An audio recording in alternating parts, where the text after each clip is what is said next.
La Otra Hoja, colectivo literario, presenta su programa Hablando de Poesía, desde la sombra del lápiz.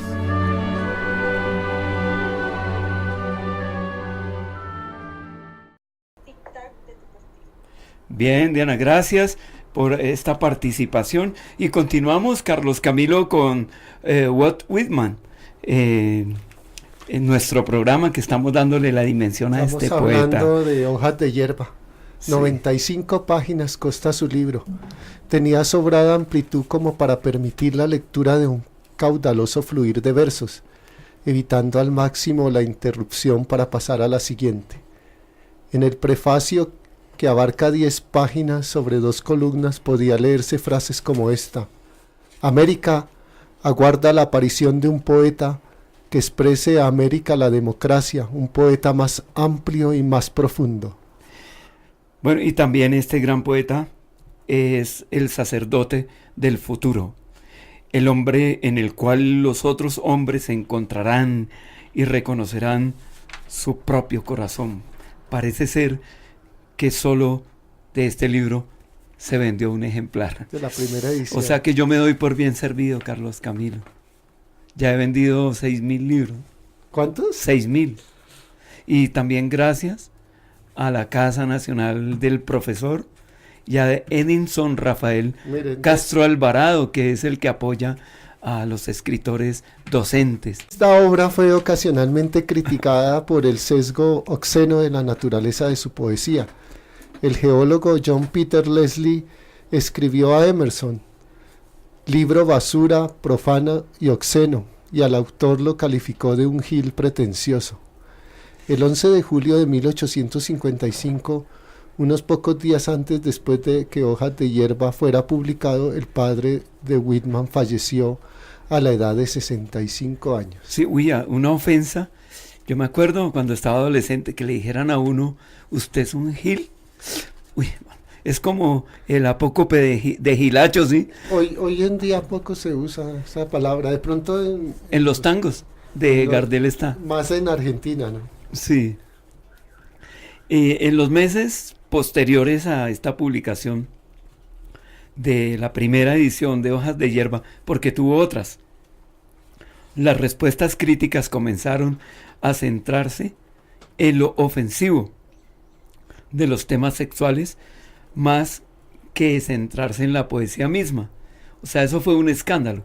A pesar de que la segunda edición estaba lista y ya impresa, empacadita, el editor fue reticente a distribuirla. O sea que ahí fue otra pérdida. Al final, esta edición salió a la venta con 20 poemas adicionales en agosto de 1856. Fue revisado y republicado hasta 1860 y luego en 1867, y una cantidad notable de veces mientras duró la vida de Whitman. O sea que sí se vendían al fin y al cabo. Posteriormente, varios famosos escritores admiraron su trabajo lo suficiente como para ir a visitarle. Entre ellos se cuentan Bronson Alcott y el teórico Henry David Thoreau.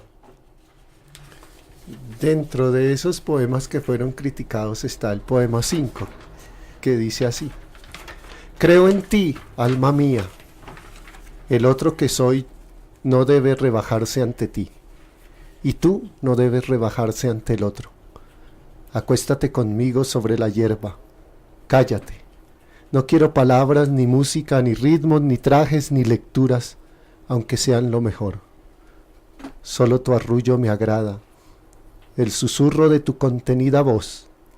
Recuerdo como una vez que estábamos tendidos durante una transparente mañana de verano, apoyando tu cabeza de través sobre mis muslos, te volviste gentilmente hacia mí. Entreabriendo la camisa sobre mis pechos, hundiste la lengua hasta mi desnudo corazón, y tendiéndote a lo largo de mi cuerpo, a él te adheriste desde mis barbas hasta los pies. Rápidamente se irguieron y se esparcieron en torno mío la paz, la sabiduría que superan a todos los argumentos de la tierra.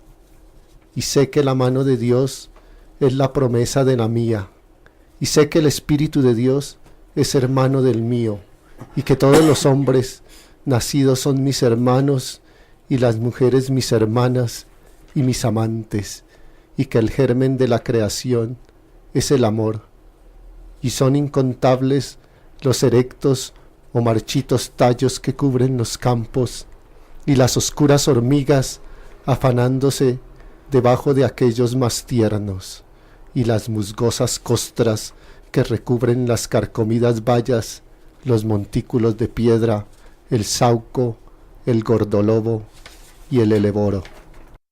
Durante las primeras publicaciones de Hojas de Hierba, Whitman tuvo dificultades financieras y se vio forzado a trabajar otra vez como periodista, específicamente en el Brooklyn's Daily Times, comenzando en mayo de 1857. Como editor, revisaba los contenidos de los escritos otra vez, contribuía con críticas literarias, escribía editoriales, barría. También abandonó el trabajo en 1859 y no estando todavía claro si fue despedido o no, de todas maneras decidió irse. Whitman, que normalmente llevaba una detallada lista de sus actividades en diarios y anotaciones, dejó muy poca información sobre sí mismo a finales de la década de los 50.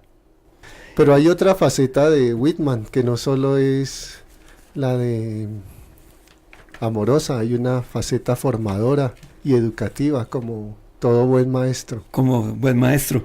Y aquí está este poema, ¿no?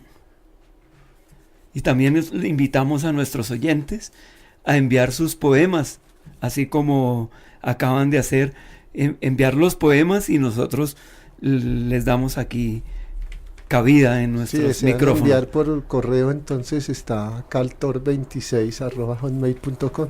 Sí, o al WhatsApp. Y aquí si los envían en texto, se los leemos, o si los envían en la grabación. O a Expresión Estéreo. Expresionestereo.com, la radio que te acompaña. Nelson, ¿me va repitiendo el número, por favor, de Expresión Estéreo para que envíen los poemas en lo sucesivo?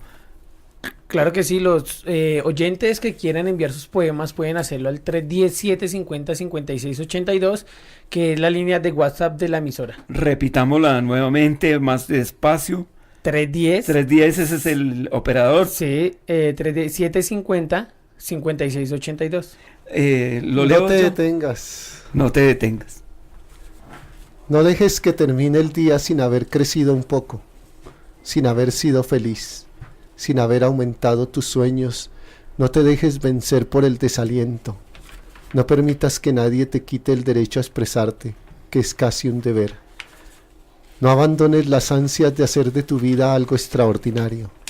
No dejes de creer que las palabras y las poesías sí pueden cambiar el mundo. Pase lo que pase, nuestra esencia está intacta. Somos seres llenos de pasión. La vida es desierto y oasis. Nos derriba, nos lastima, nos reseña, nos convierte en protagonistas de nuestra propia historia. Ya lo había leído. Sí, pero aquí hay otro también de Walt Whitman a su lector que dice: he aquí lo que debes hacer. Amarás la tierra y el sol y a los animales. Muy San Francisco de Asís, ¿no? Despreciarás las riquezas, darás limosnas a todo el que las pida, defenderás a los imbéciles y a los locos, dedicarás a los otros tus ganancias y tu trabajo. No lo dudo, ¿no? Odiarás a los tiranos, no disputarás sobre Dios, tendrás paciencia e indulgencia para con las gentes, no rendirás homenaje a cosa alguna conocida o desconocida, ni a ningún hombre o conjunto de hombres. Te juntarás libremente con las personas vigorosas e indoctas y con los jóvenes y con las madres de familia. Leerás estas hojas al aire libre en todas las estaciones de todos los años de tu vida. Liarás nuevo examen de todo cuanto te hayan dicho en las aulas o en las iglesias o en cualquier libro. Desecharás todo aquello que ofenda a tu propia alma, y tu carne misma será un gran poema y poseerá la más abundante soltura que no solo en sus palabras, sino también en las líneas silenciosas de sus labios y de su rostro, y entre las pestañas de tus ojos, y en todos los movimientos y coyunturas de tu cuerpo. Y siguiendo con el poema 3 de Hojas de Hierba, canto de mí mismo. He oído cuanto los charlatanes decían, el cuento del principio y del fin. Mas yo no hablo del principio o del fin. Jamás hubo otro comienzo que ahora, ni más juventud u edad que ahora, ni habrá jamás otra perfección que ahora, ni más cielo o infierno que ahora. Impulso, impulso, impulso, siempre el procreador impulso del mundo. De la penumbra avanzan contrarios iguales, siempre sustancia e incremento, siempre sexo, siempre un entramado de identidad, siempre diferenciación, siempre engendramiento de vida. Elaborar resulta vano, instruidos e incultos así lo sienten, seguros como la más segura certidumbre, aplomados en montantes bien trabados, apuntalados en vigas, vigorosos como un caballo, afectivos, altivos, eléctricos. Yo y este ministerio, aquí estamos en pie. Limpia y dulce es mi alma, y limpio y dulce es todo cuanto no es mi alma. Faltan los dos y falta uno, y lo invisible prueba lo visible, hasta que éste se torne invisible y a su vez sea probado. Felicitamos a la señora Ana Hernández y la motivamos a que continúe escribiendo. Nos parece muy bien, y que los otros oyentes también se animen a esto de la escritura, que es apasionante. Después de que uno entra a este mundo, Carlos, difícilmente puede salir de ahí. ¿De la poesía? De la poesía, sí. Es un camino hermoso, difícil. Difícil. Sí. Entonces los motivamos a pesar. Es que lo difícil es muy hermoso también. Los invitamos a continuar escribiendo y participando en nuestro programa. Y al parecer la guerra civil también ha influenciado a nuestros poetas, ¿no? Estos conflictos. España, que casi todos se vieron influenciados, Lorca, Miguel Hernández, César Vallejo. Sí, mientras comenzaba la guerra civil estadounidense, Whitman publicó un poema, Suenen, suenen tambores, como un llamado patriota para el norte. El hermano de Whitman, George, se unió al ejército y comenzó a enviarle cartas sobre hechos vividos en el frente de batalla, y ahí Whitman se inspira. El 16 de diciembre de 1862 aparece una lista de soldados muertos y heridos publicada por el New York Tribune. Incluía el nombre del teniente J.W. Whitmore, que Whitman tomó erróneamente por su hermano George. Se dirigió hacia el sur inmediatamente para encontrarlo y sufrió el robo de su billetera durante el trayecto, caminando todo el día sin dinero, toda la noche incapaz de montar un caballo, tratando de conseguir información, tratando de acceder a la gente importante. Escribió más tarde algo como esto, Carlos. Sí, ahí lo hubiera podido salvar un WhatsApp, hermano, pero en esa época ni idea, ¿no? ¿Qué es como esto? ¿Qué escribió ahí? Que es conmovido por la guerra. Y por la circunstancia tan difícil. Y habían muchos soldados heridos, ¿no? Y los encontró necrosados, o sea, amputados, los miembros por todo lado, la cabeza por un lado, y luego descorazonado, triste, parte a Washington en diciembre del 1862, con la intención de no volver nunca más a Nueva York. Es que la guerra... Quedó espantado. La guerra marca mucho a las personas que tienen que ver esas situaciones tan difíciles. Como sucedió en 1948 el 9 de abril, que ya se avecina esa fecha, que por el lado de la Universidad de La Salle, en la calle 10, con tercera y segunda, allá iban y amontonaban los cadáveres en la calle del Calvario, donde salen el fantasma, ¿no? El caballo, según cuentan los con un jinete sin cabeza, las personas los de la vecinos. Sí. En Washington, D.C., el amigo de Whitman, Charlie Edrich, lo ayudó a conseguir un trabajo de pocas horas en una oficina del ejército, dejando tiempo a Whitman para ofrecerse como voluntario y como enfermero en los hospitales militares. Escribía sobre esta experiencia el gran ejército de la enfermedad. No lo llamaba el gran ejército de la lucha, sino el gran de la enfermedad. Pues aquí lo tenemos, estas últimas justas deportivas que han habido, más de 1000 amputados. Bueno.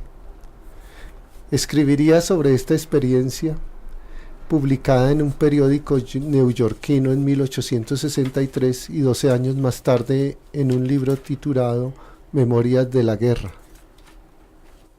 Y en la Guerra Civil Norteamericana, los cañones y fusiles despedazan los cuerpos, o sea, no queda nada, los desintegra. Entre los heridos y sus quejidos se mueve Whitman durante 3 años como enfermero civil voluntario. Además, ya quiso acercarse de otra forma. Antes de las batallas, los soldados desbordan orgullo, salud, deseo de lucha, pero luego muchos conocen la humillación de la mutilación. Dentro de esta ciénaga de miseria humana, el hombre sensible, Whitman, pudo contaminarse con el horror destructivo. La guerra, despojada ya de una aura romántica, pudo envenenarlo con un pesimismo esencial. Sin embargo, ni la cercanía con el espanto más feroz apaga este gran entusiasmo. La sensibilidad de poeta, ¿no? Y dicen que cuando hay amputación, uno se toca el muñón y sabe que ahí viene el límite de la pierna, pero que cuando la persona está durmiendo, la siente completa. Como que sigue una energía ahí y se siente el pedazo que ha sido como amputado. Espiritualmente. Como, hablando. sí, espiritualmente hablando. Más tarde contactó con Emerson para pedirle ayuda en la obtención de un puesto gubernamental. Otro amigo, John Truebright, entregó una carta de recomendación de Emerson para Salmon Chase, secretario del Tesoro, esperando que garantizase a Whitman un puesto en su departamento. Chase, sin embargo, al haber leído Hojas de Hierba, no quiso contratarlo. Y le damos un saludo a nuestro compañero de colectivo literario La Otra Hoja, a Ricardo Torres, que nos está escuchando en este momento. La suerte de Whitman cambió, sin embargo, cuando finalmente consiguió un trabajo bien pagado como empleado de poco rango en la Oficina de Asuntos Indios del Departamento del Interior, gracias a su amigo Douglas O'Connor, poeta, autor de daguerrotipos y editor de el Saturday Evening. Había escrito a William Todd, otro asistente del secretario del Interior, en beneficio de Whitman. Comenzó su trabajo en enero de 1865 con un salario de $1,200. Un mes después, su hermano George fue liberado de su captura y consiguió la licencia a causa de su pésimo estado de salud. El 1 de mayo, Whitman recibió un ascenso y publicó Redobles de tambor, y ahí aparece el poema Cuando las lilas florecían en la puerta del patio. Una de las cumbres poéticas de Whitman. De Whitman, y lo vamos a escuchar en la voz de Nelson Puentes. Bueno, se llama Cuando las lilas florecían en la puerta del patio. Cuando las últimas lilas florecían en la puerta del patio y gran estrella caída temprana del cielo, del oeste a la noche no debería llorar. Y sin embargo, voy a llorar cada vez que debe volver la primavera. Ataúd que pasas por caminos y calles, de día y de noche con la nube inmensa que ensombrece la tierra, con la pompa de las banderas festoneadas, con las ciudades enlutadas, con el tañido perpetuo de las campanas que doblan, Aquí, ataúd que pasas lentamente, te doy mi rama de lilas. Y del diario de guerra civil, ¿qué es lo que hay en prosa poética, Carlos? Bueno, hay un énfasis, ¿no? De Walt Whitman, que es la guerra. Y en la prosa poética dice: esa noche yo había ido a la ópera de la calle 14 y tras la función, hacia las 12, iba camino a Brooklyn, por Broadway, cuando oí los agudos gritos de los niños vendedores de periódicos y luego los vi aparecer, gritando y corriendo de un lado para otro con más furia que la de costumbre. Compré un ejemplar y crucé hasta el Hotel Metropolitan, cuyos grandes y brillantes faroles aún estaban encendidos, y con una pequeña multitud que se reunió de improviso, leí la noticia a todas luces auténtica. El beneficio de los que no tenían un ejemplar del periódico. Uno de nosotros leyó en voz alta el telegrama mientras los demás escuchaban silenciosa y atentamente. El grupo había crecido, éramos 30 o 40 y nadie hizo comentario alguno. Todos permanecíamos inmóviles, lo recuerdo, antes de dispersarnos. Casi los puedo ver ahora nuevamente bajo las lámparas, a medianoche. Redobles de tambor sigue la senda habitual de la producción poética de Walt Whitman. Es un autor que no admite el término medio, se le ama o se le detesta. Es verdad que para algunos el énfasis inherente a la obra de Walt Whitman constituye el mejor ejemplo de lo que debe ser el canon poético. Esto es un ejemplo para los que escriben, ¿no? Emoción desbordada que conmueva al lector hasta lo más hondo de las tripas. Claro, a medias tintas, ¿no? Como decían mis abuelos y mi mamá. ¿Sí? O adentro o afuera. ¿Tibio, no? No, nada. No, porque lo regurgita la ballena, como a Jonás. Entonces, así a medias tintas no se puede. Este énfasis de entusiasmo es tomado como un elemento abrumador que puede entorpecer la lectura y poner de alguna manera en duda la hondura de esos sentimientos. Pero también su propensión a la abstracción denota para unos cuantos una excepcional capacidad para mostrarnos los más elevados pensamientos. Pero como siempre hay los puntos, hay quienes la consideran un peligroso síntoma de ensimismamiento y vacío. Y para algunos su desmesura equivale a un torrente de inscripción, para otros es sinónimo de un sentimentalismo infantil. Y así hasta el infinito. Me encuentro en el primer grupo, pero ha de reconocer que puedo entender su capacidad de emoción y de abstracción, pero hay que reconocer que en ocasiones también me oprime el tono sonoro y con cierta tendencia grandilocuencia de Whitman, pero al final siempre termino por hallar poemas que sacuden a quienes los leen y les cala en lo profundo de su ser. Aquí tenemos un poema abstracto, no es de Whitman, es de Lorca, pero es para traer un ejemplo sobre la abstracción de un poema. Tierra y Luna de Federico García Lorca. De Federico García, léalo, Carlitos. Ha roto la armonía de la noche profunda, el calderón helado y soñoliento de la media luna. Las acequias protestan sordamente arropadas con juncias y las ranas muecines de la sombra se han quedado mudas. El viento se ha sentado en los torcales de la montaña oscura y un chopo solitario, el Pitágoras de la casta llanura, quiere dar con su mano centenaria un cachete a la luna. El tema central, volviendo a Hojas de Hierba, es la coincidencia entre el poeta y el mundo que lo rodea.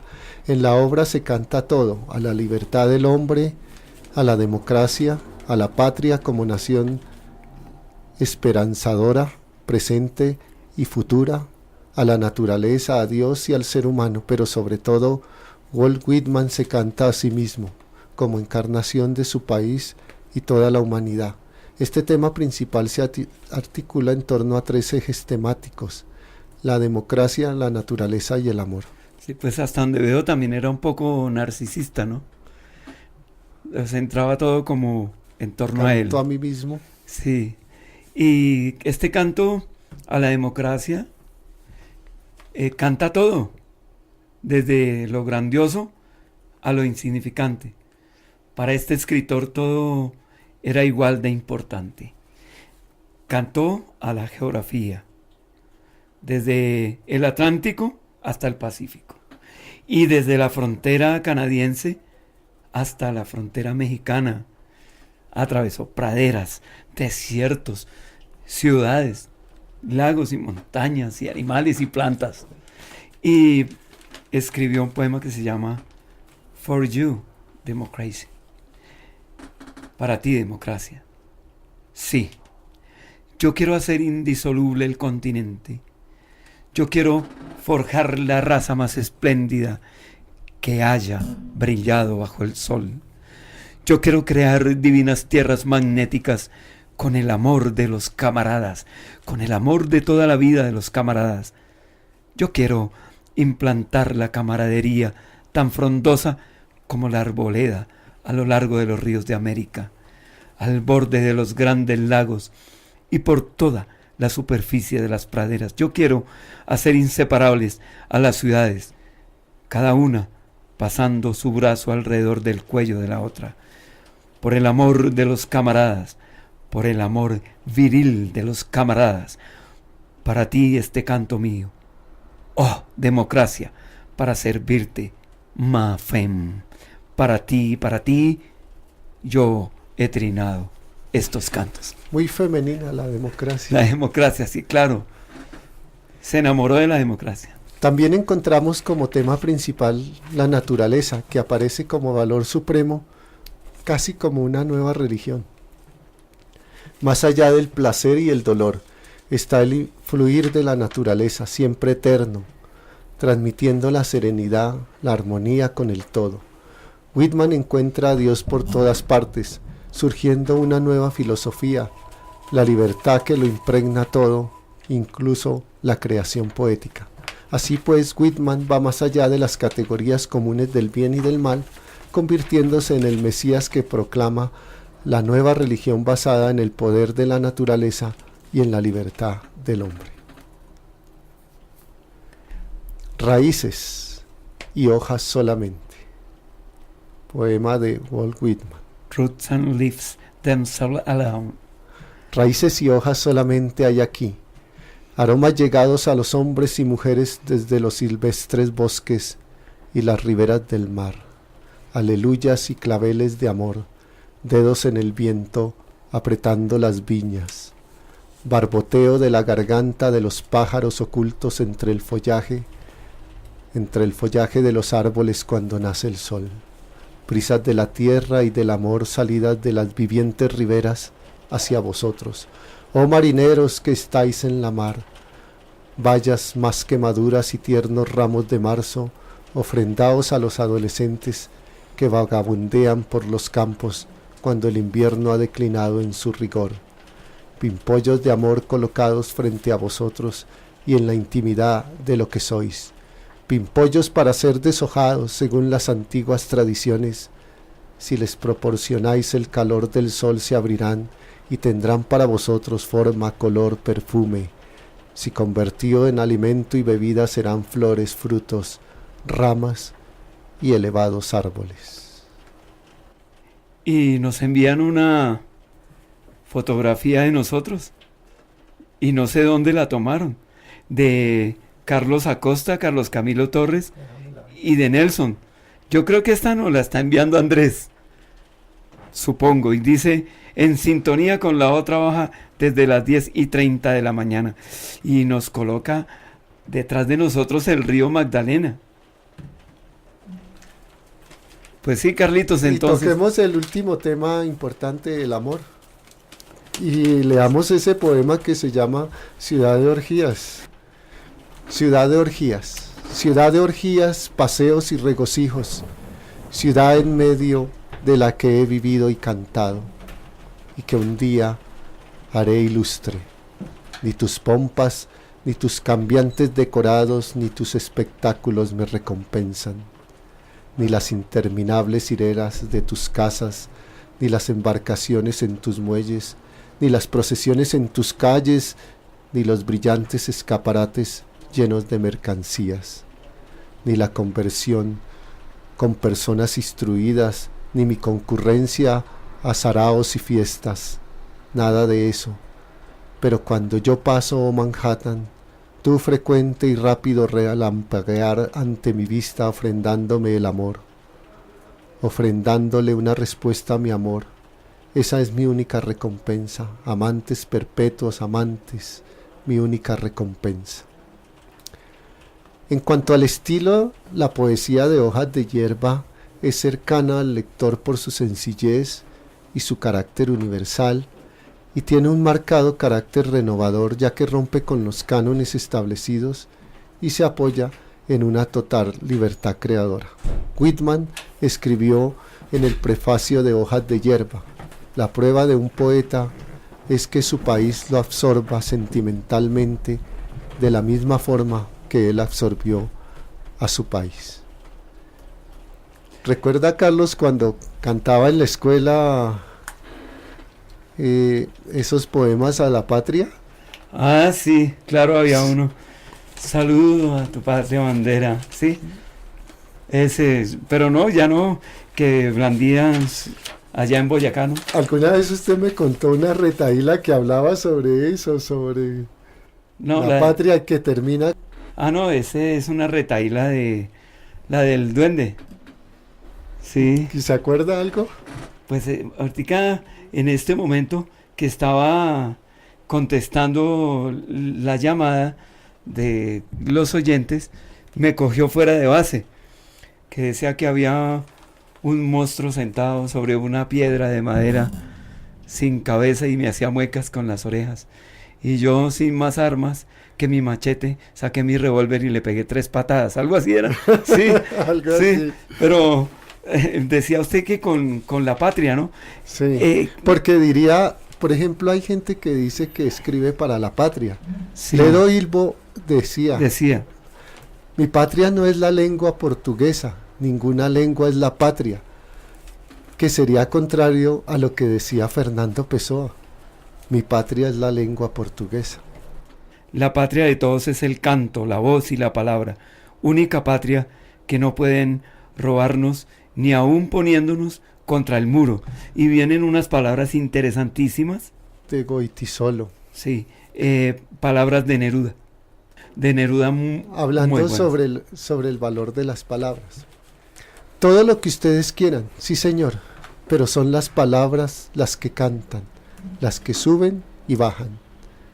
Me prosterno ante ellas, las amo, las adhiero, las persigo, las muerdo, las derrito. Amo tanto las palabras, las inesperadas, las que glotonamente se esperan, se acechan, hasta que de pronto caen. Vocablos amados, brillan como perlas de colores, saltan como platinados peces, son espuma, hilo, metal, rocío.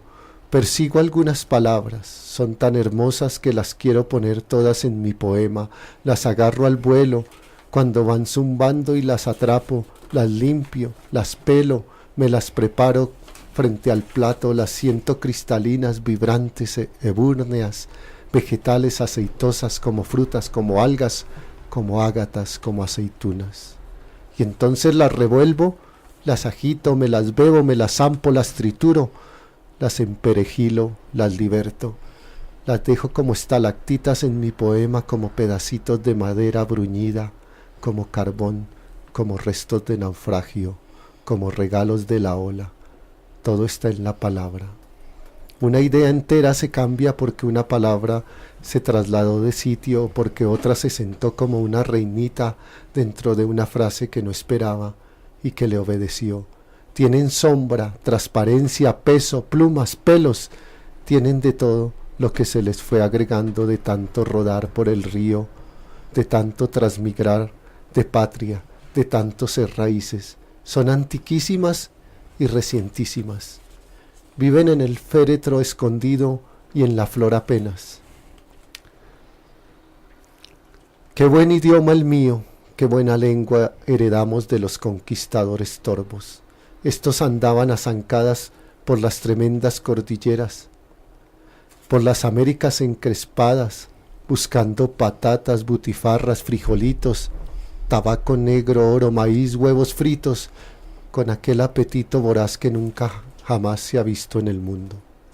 Todos se lo tragaban, con religiones, pirámides, tribus, idolatrías, iguales a las que ellos traían de sus grandes bolsas. Por donde pasaban quedaba arrasada la tierra, pero a los bárbaros se les caían de las botas, de las barbas, de los yelmos, de las cerraduras, como piedrecitas, las palabras luminosas que se quedaron aquí, resplandecientes, el idioma.